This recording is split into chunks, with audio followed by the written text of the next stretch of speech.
यहाँ केवल मेरे लिए नहीं है, जो भी भावना या सर्वे ब्रह्मो सुखिना, सभी सुखी हो, सभी निरोग हो, ऐसी भावना, इसकी ऑक्सीजन जो बढ़ती है वो सभी इष्ट मित्र सभी को मिलती है, सबको प्राप्त होती है, किसी एक को नहीं, शत्रु को भी इसका भाग मिलता है।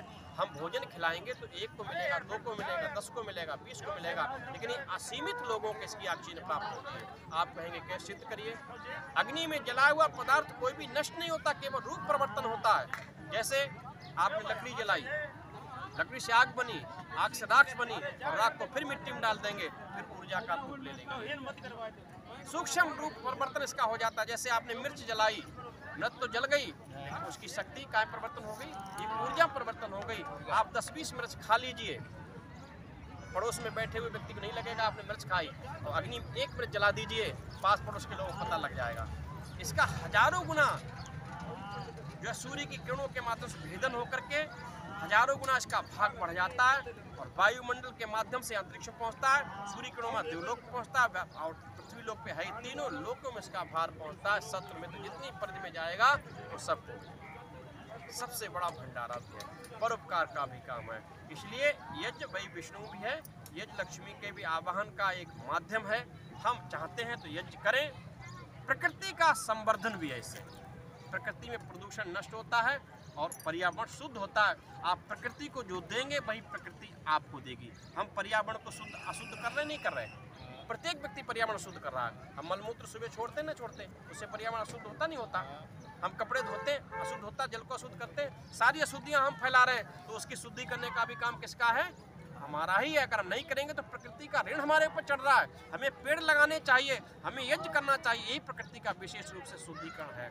ये यज्ञ के द्वारा होता, आप प्रकृति को शुभ दे रहे हैं, प्रकृति से भी आपको शुभ मिलेगा। जो देंगे प्रकृति, ये कुआं बत है, आपने देखे होंगे पहले कुआं बनते थे, और कुआं में अगर आप कू करते तो कुआं से भी क्या निकलती आवाज? कू। और कुआं में अगर गाली देते तो क्या निकलती? गाली। ऐसे प्रकृति रूप ब्रह्मांड रूप कुआं है, इसमें जो आप देंगे वही वर्षा आपके ऊपर होगी, पुनः वही वर्षा हजारों गुना बढ़ करके। इसलिए यज्ञ आपको सब कुछ देता है। यज्ञ वही श्रेष्ठतम कर्म, इसलिए इसको श्रेष्ठ कर्म कहा गया। इसमें मनुष्य को जो करने योग्य सारी व्यवस्थाएं वो सब यज्ञ में लग जाती हैं, सब जुड़ जाती हैं। इसलिए हमें यज्ञ के साथ जुड़ना चाहिए, यज्ञ अपने जीवन को बनाए, और साथ में स्थूल यज्ञ से करते करते करते करते फिर क्या होगा? आपका जीवन ही यज्ञ में ही बन जाएगा। ये वेदी शरीर ही यज्ञ में ही बन जाएगा। जब जितने शरीर आपका यज्ञ में ही बन गया, और फिर आपका यज्ञ अखंड यज्ञ शुरू हो जाएगा। फिर आपका आँखों से भी यज्ञ होगा, फिर आपकी वाणी से भी यज्ञ होगा, फिर आपके कानों से भी, फिर हाथों से भी, पैरों से भी आपका यज्ञमय जीवन हो जाएगा। ऐसा जब यज्ञ हो जाएगा तो फिर इस यज्ञ का कौन यजमान बनेगा? आत्मा यजमान बन जाएगी। और इसका पुरोहित कौन बनेगा? ब्रह्मा कौन बनेगा? वही परमपिता परमात्मा। फिर वो जीव आत्मा परमपिता परमात्मा के आदेशानुसार व्यवहार करती है। क्योंकि अब वही क्यों यहाँ ये जो चलता है, तो यहाँ पुरोहित जो आदेश करता है यजमान वही कार्य करता है। ऐसे ही हमारे अंदर बैठा हुआ परमपिता परमात्मा जब जीव आत्माओं से जुड़ जाता है, जीव आत्मा परमात्मा के अनुसार व्यवहार करता है, अर्थात उसकी सानिध्य में चला जाता है। और जब जीते जी सानिध्य में जीव आत्मा परमात्मा समर्पित हो जाता है, समझिए वही बंधन मुक्त हो जाता है।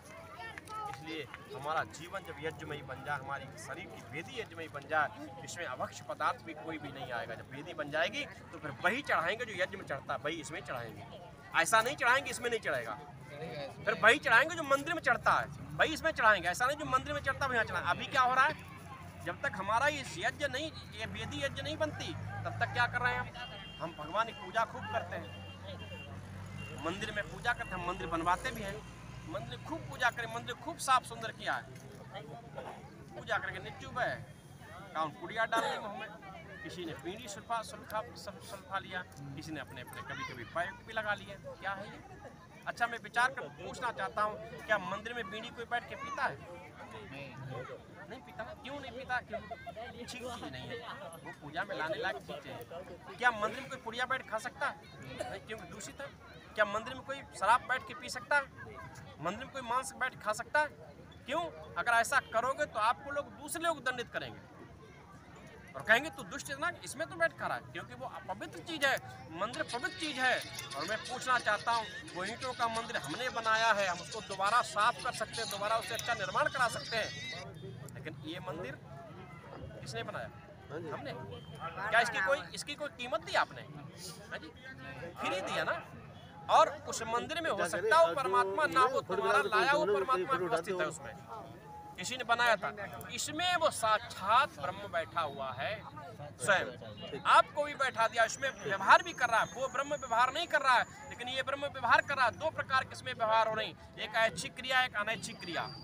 एक ऐच्छिक क्रिया इसमें हो रही जो हमारी इच्छा के द्वारा हो रही, जैसे इस समय हमारी आपकी क्रिया हो रही, जैसे मैं अपनी इच्छा द्वारा बोल रहा हूँ, आपकी इच्छा आप सुन रहे हैं, ये हमारी ऐच्छिक क्रिया चल रही है। कोई जीव दौड़ रहा है, कोई भाग रहा है, कोई खा रहा है, कोई पी रहा, कोई सो रहा, कोई जाग रहा। ये विविध प्रकार की क्रियाएं जितनी हो रही है, सब जीव आत्माओं की अपनी क्रियाएं हैं। लेकिन इसमें जो ईश्वरीय क्रियाएं हो रही हैं, अनैच्छिक क्रिया जो बिना आपकी इच्छा चल रही हैं, वो एक जैसी सबके अंदर हो रही हैं। इससे सिद्ध हो रहा है एक जैसी हो रही हैं, तो सबका एक करने वाला उन क्रियाओं का है। कौन सी? जैसे सांस का आना जाना, सांस आ रही है, जा रही, अप डाउन हो रही है, सभी जीवात्माओं के अंदर ऐसे ही चल रही है। चाहे सोवे, चाहे जगे, चाहे खाए, चाहे पिए, चाहे दौड़े, चाहे भागे, कुछ भी करे, सबके अंदर सांस आ रही है। आप सो रहे, सांस फिर भी चलती है, नहीं चलती? कौन चला रहा है? आप तो सो रहे हो, लेकिन सांस कौन चला रहा है? कोई तो चलाने वाला है, कोई है, इसलिए वही चला रहा है सांस।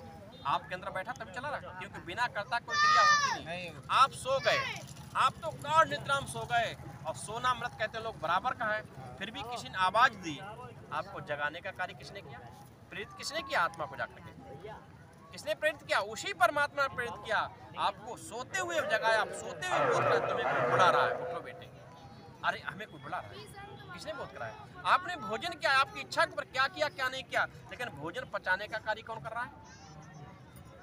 और पचाने के बाद 40 दिन तक भोजन क्रिया में रहता है, और 7 तत्वों को बनाता है, उसमें 7 तत्वों को बनाता है। 7 तत्वों को बनाने वाला कौन? हमें तो ज्ञान भी नहीं कौन कौन तत्व बनती, लेकिन बनाने वाला विधिवत बना रहा है। कौन बना रहा है? वही परमपिता परमात्मा बना रहा है। आप